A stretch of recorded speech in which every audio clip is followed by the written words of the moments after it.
Massamba Dieye, professeur de lettres, ancien censeur du lycée Léopold Sédar Senghor, poète écrivain. Je présente mon deuxième ouvrage, Léopold Sédar Senghor, le Salvador. J'avais dans un premier temps édité un recueil de poèmes, Les tombeaux de la mémoire, en 2015. Aujourd'hui donc, je viens vous présenter le Salvador, Léopold Sédar Senghor, le Salvador.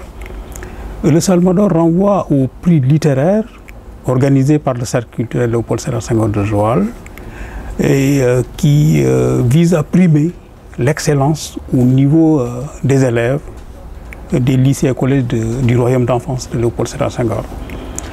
Parallèlement à cette cérémonie de l'excellence, le Cercle culturel intronise tous les 2 ans une personnalité culturelle proche de Senghor, avec tout le rituel, n'est-ce pas, de l'intronisation, n'est-ce pas, en pays sérère.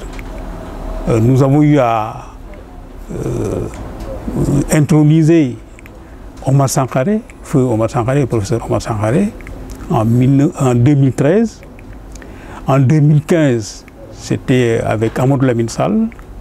2017, c'était Lamine Samb, conseiller culturel du Premier ministre Boun Abdallah Dionne. Et en 2019, c'était autour de Aloyse Raymond Ndiaye, éminent professeur de lettres, ancien doyen de la faculté des lettres de l'université Cheikh Anta Diop de Dakar. Salvador donc renvoie à un pouvoir, renvoie au pouvoir, le pouvoir, l'excellence, le pouvoir dans toute sa puissance, mais aussi dans sa gouvernance politique et de gestion culturelle des valeurs en pays traditionnel sérère, avec aussi toujours son exécution démocratique et populaire, parce qu'en pays traditionnel sérère, la démocratie, n'est-ce pas, fait partie, n'est-ce pas, de la vie courante. C'est des sociétés essentiellement démocratiques. Mais si le titre renvoie, fait une identification entre Senghor et le Salvador, parce que simplement, c'est pour insister sur la grandeur de l'homme, sur l'excellence, sur sa dimension sur sa dimension internationale. Et je précise dans l'œuvre que Senghor à l'Académie, c'est le salma planté sur le firmament du banquet des nations, c'est le salmon hissé sur le palier supérieur de podium de sédimentation des acquis de l'humanité à travers les âges, c'est cette lumière noire dans l'arc-en-ciel de convergence universelle des valeurs, l'écho du mugissement du vent des palétuviers sur les rives de la Seine.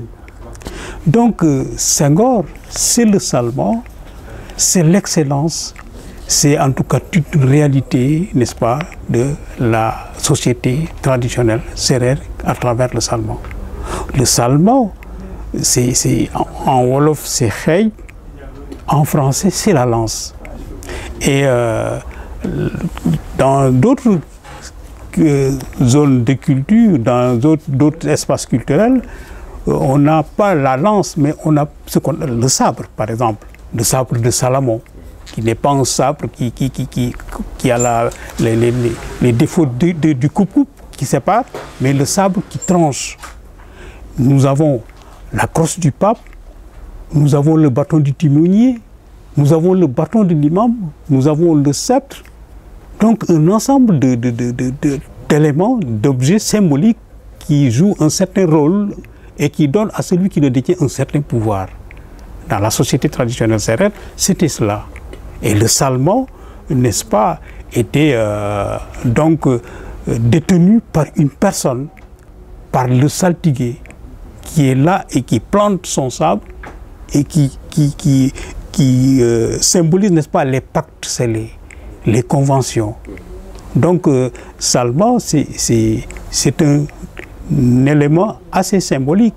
C'est la raison pour laquelle même dans la société traditionnelle wolof, quand on parle de salmon, on parle de khey. Et celui qui détient le khey dans ces sociétés, c'est lui qui est khey. Et ça a donné l'expression souvent galvaudée, de amul xaj ak seen, comme on le dit, mais c'est amul xej ak seen. Xej, c'est celui qui a le xej et il est seul. Et seen, c'est ce qui appartient à tout le monde. Mais même ce pouvoir détenu par une seule personne n'est pas synonyme de dictature.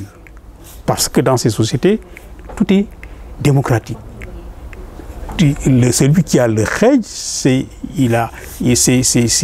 une conscience collective qui n'est que l'écho, n'est-ce pas, des consciences individuelles de tous les pouvoirs, n'est-ce pas, de la société.